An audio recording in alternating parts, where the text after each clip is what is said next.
The King's Table by Ryan Duncan. In my Father's house there are many rooms. If it were not so, I would have told you. I am going there to prepare a place for you.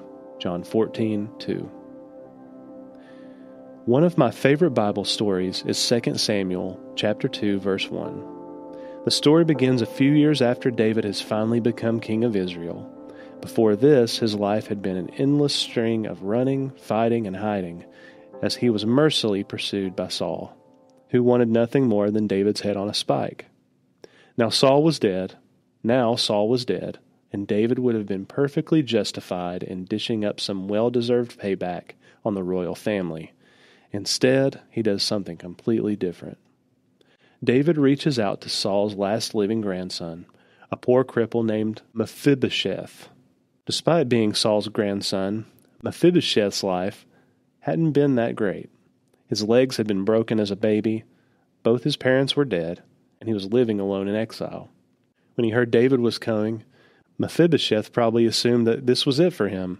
Just imagine his surprise at what followed. "Don't be afraid," David said to him, "for I will surely show you kindness for the sake of your father Jonathan. I will restore to you all the land that belonged to your grandfather Saul, and you will always eat at my table." Mephibosheth bowed down and said, "What is your servant, that you should notice a dead dog like me?" Then the king summoned Ziba, Saul's servant, and said to him, "I have given your master's grandson everything that belonged to Saul and his family. You and your sons and your servants are to farm the land for him and bring in the crops, so that your master's grandson may be provided for. And Mephibosheth, grandson of your master, will always eat at my table." Keep in mind Ziba had 15 sons and 20 servants. Then Ziba said to the king, "Your servant will do whatever my lord the king commands his servant to do." So Mephibosheth ate at David's table like one of the king's sons.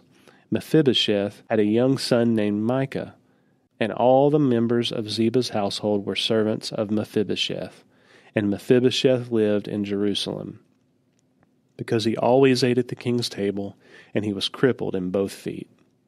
2 Samuel chapter 9, verses 7 through 13. The Bible says that David was a man after God's own heart, and I think here we can see why. The story of David's compassion to Mephibosheth is in some ways a foreshadowing to God's compassion for all of us. We are all the broken children of Adam and Eve, people who turn their backs on God. Yet, instead of abandoning us, He has brought us out of exile and taken us home.